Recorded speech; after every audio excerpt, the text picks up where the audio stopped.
conservatism is struggling because every institution in America is making it difficult to get the message out. They distort what we say. They apply double standards. And frequently, just silencing conservatives is the easiest way to deal with us. It's much harder to engage arguments. So, when we think about how we got here, I think people rightly understand that a lot of this happens as a result of what's happening in academia. But I also get a little frustrated when people say, like, how did things happen like this? I was talking with my dear colleague, Charles Krauthammer, many months ago, who was saying that, he's been in the punditry business for a really long time, and he's always been predicting doom and gloom if conservative values are not upheld. And he said after a while he was wondering if maybe he wasn't being melodramatic, because it seemed like the country was doing fine. It was wealthy, healthy, people seemed to be largely content. And in recent years he'd come to realize that, in fact, he had been right, that failure to uphold conservative values was having a serious problem for the culture, and that many of the predictions he'd made about moral rot were in fact coming true.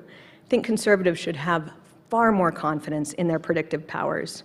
Frequently, conservatives predict some bad effect will come about with a change in policy. You can think of thousands of these examples, but think about how there were changes to welfare benefits decades ago where, coming from a good place, people thought that it was unfair that women couldn't get welfare benefits for them and their children unless they were married. So they removed the requirement that you should be married if you're getting welfare benefits for your family. And conservatives said they understand why you would do that, but it might actually result in worse problems if the father is no longer considered integral to a family and he can just kind of check out. Of course, you can imagine what the response was to this line of argument. You people are evil, bigoted, racist. Is there nothing you wouldn't do to hurt poor people?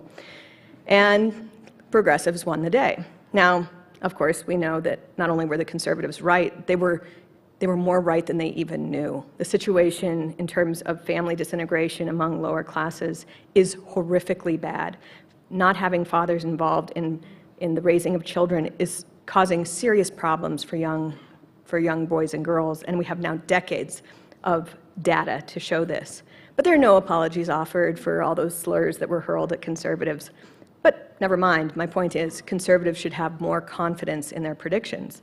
And for decades, conservatives have been warning about the decline of education in government primary schools, as well as in academia. They said it was causing serious problems, turning away from true education and adoption of many progressive ideas. Some have been warning about this at least since the 60s. And then they act surprised when they see what's happening on college campuses. And it is a bad situation right now, and I think it's worth going over a little bit of it. Over 90% of America's top colleges regulate campus free speech. 1/3 employ severely restrictive policies, according to FIRE, the Foundation for Individual Rights in Education, that monitors this. So one of the main ways that this can happen even is through policing of what are called microaggressions. This is where you say something nice, but the argument is that you're actually being racist or sexist. So if you say, I'm impressed that you're majoring in economics, to a woman like myself who majored in economics, that might be sexist because you're implying women can't handle the math. Well, that's silly, but at least you kind of understand what the thinking is there. Other examples are far less defensible, like if you say, America is a land of opportunity, that could be very hurtful to someone who hasn't made it to the top 1% of America. And supposedly this, marginalizes people who haven't had the same success as elites. The idea is completely out of control and infecting the larger popular culture. This week, there was a big brouhaha about The Simpsons, which is a show I don't watch, but my husband, I believe, has every episode memorized. And there is a character, Apu, who in my limited viewing, I believe is far and away the best character on The Simpsons. He runs the convenience store. He is fundamentally decent and honest and hardworking and nice. But a comedian just put out a documentary saying that he's problematic because he reinforces stereotypes about South Indian immigrants to the United States, which I would think, what is the stereotype that they're awesome because Apu is so awesome in this show? But people really decided that this was a real serious problem for The Simpsons. The Simpsons, to their credit, responded in their TV show by dismissing the criticism, which itself then was problematic because you're always supposed to respond to people with hurt feelings, by catering to those hurt feelings, and they declined to do that. But back on campus, a new Knight Gallup poll shows that 30% of college students favor outright censorship of politically incorrect views. And 30% is bad, but it's really bad when you realize that it was just 22% 8 years ago, or sorry, just 22% 2 years ago. The William F. Buckley program at Yale recently commissioned a survey about attitudes toward free speech on campus. They interviewed 800 students all across the country, and they showed that by a margin of 51% to 36%, students favor their school having speech codes to regulate speech for students and faculty. 63% favor requiring professors to employ trigger warnings to alert students to material that might be discomforting. And I think that you're familiar with trigger warnings, and when it's discussed for people who have legitimate post-traumatic stress disorder, which usually arises from actual trauma, like serving in a war and seeing something really horrific and then struggling upon your return to a non-war society. And you can even argue that to some extent PTSD as diagnosed in the military is itself overly diagnosed, but the idea that being a freshman at Swarthmore requires a trigger warning, no matter how horrendous you think colleges are, I think that's a ridiculous claim to make. And 1/3 of students polled could not identify the First Amendment as the part of the Constitution that dealt with free speech. 35% said that the First Amendment does not protect something they call hate speech, while 30% of self-identified liberal students said the First Amendment is itself outdated. It's not a good situation. So it's a regular case to hear about conservatives, many of whom aren't even really that conservative, getting shouted down when trying to give a speech at a campus. And administrations aren't really doing much to protect these speakers, protect the rights of students who want to listen to these speakers. They're not really doing much at all, with a few notable exceptions. On which note, I get invited to speak at college campuses, and I have yet to be yelled at, and I feel like I'm doing something really wrong. So I'm going to work on that, see what I can do to improve the situation. But I think people need to focus on the bigger picture. Free speech isn't the end of itself. It exists for a much bigger, more important reason, and it's about intellectual freedom and the right of man to seek truth. And when you look at our First Amendment, the one that 30% of college students can't identify what's in it, it looks at so many of the freedoms necessary for man to pursue and identify truth. It is difficult to determine truth, and we need the freedom of the press, freedom of speech, and most importantly, freedom of religion in order to pursue truth. The founders knew that was so important that this was built in at the very beginning, and a turn away from that very much hurts intellectual freedom. I was reading one scholar who put it well: shouting down a speaker robs listeners of the opportunity to hear and learn, and robs the speaker of his own speech. A central reason to value open debate is its capacity to show us the truth, even if only by voicing errors that make the truth easier to apprehend. Free speech is central to political and moral reasoning in which citizens express their conclusions and weigh them against competing claims. If you believe in self-government, you need free speech for an informed populace that makes wise and prudential decisions. And that does mean that provocative and controversial thinkers need space to express themselves and to be spoken against. When you look at the progressive agenda, which is for many about elite bureaucratic control of the people, control of the means of determining truth is key for advancing their agenda. Keeping people from being able to practice their religion for real is key to the progressive agenda. Limiting the press, such as we saw with that Citizens United battle, where the government tried to keep people from publishing negative information about Hillary Clinton. I think people forget the Citizens United ruling was really about whether you had the right to publish critical information, a critique of Hillary Clinton prior to an election in which she was running for office.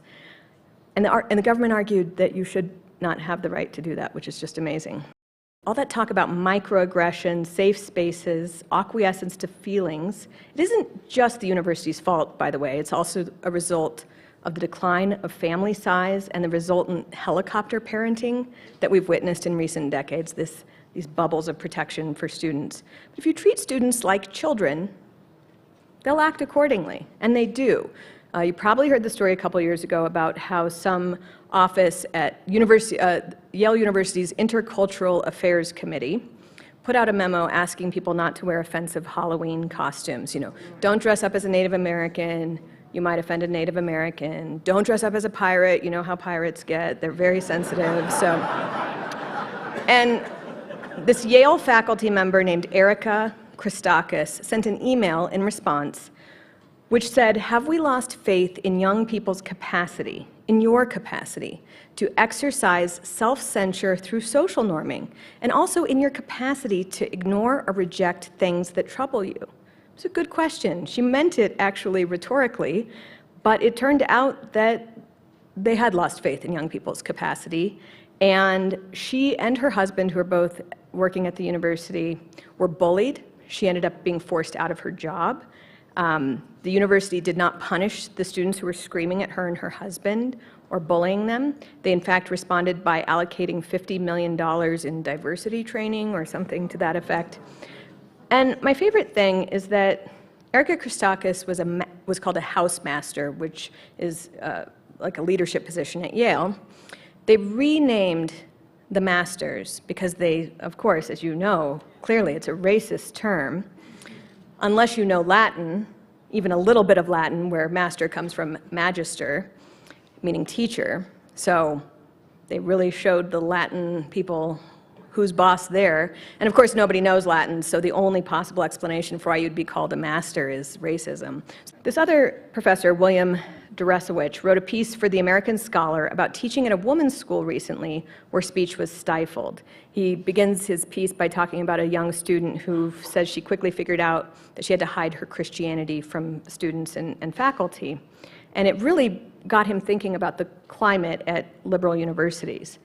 At one point, he notes that the schools are really religious institutions, you know, not Methodist or Catholic, but that they are designed to protect the religion of the elite. Lost in this new higher education religion is inquiry into the fundamental human questions. What shall we do and how shall we live? Those questions threaten the radical individual success religion and its values, and they threaten the certain, confident orthodoxy of political correctness. The core purpose of a liberal education raises the possibility that there are different ways to think, and that is threatening to the progressive agenda. They have this idea: there is no need to debate or seek the truth or even compromise. Just crush the opposition and move on. And that is where we are now, and it's awful, and I think we should stop pretending it's not that bad. We should stop pretending it's acceptable. And as bad as things are now, yes, okay, great. As bad as things are now, people even 10 to 20 years ago, things were kind of bad on campus then too, but they were far more amenable to free speech at that time. So the decline is happening quickly. I keep thinking, what's going to happen in 10 years when people come out of a climate in 10 years and they get control of all these institutions? It is going to be insanely awful even by today's standards. My colleague at the Federalist, Ben Domenech, wrote about this last week, saying, consider the major hires the Washington Post, New York Times, and the networks have made since the 2016 election. The additions overwhelmingly haven't been Trump fans. They have been different critics of the president and the administration, occasionally from a slightly more rightward position. Kevin Williamson was consistent with this. The point is that the audience, for all their airs about the diversity of viewpoints and how that's important, really just wants their existing views re-expressed to them in different forms and by different voices. If you get through the diversity veneer, you'll find the same rule: no wrong think can be tolerated. To these religious institutions of colleges and the media, constitutionalists and conservatives are abject heretics, and they treat us as such.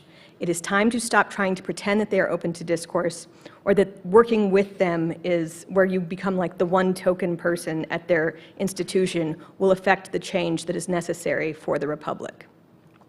For those with views placing them on the right, the only way to win, in my view, is to not play this game anymore. The only way to win is to build up our own platforms and institutions, our own Hillsdales, our own TV shows, our own publications. That's why my publication, The Federalist, exists. That's why Hillsdale exists. And I hope you all commit to recognizing the seriousness of the task ahead of us and the work needed to save the Republic and her values.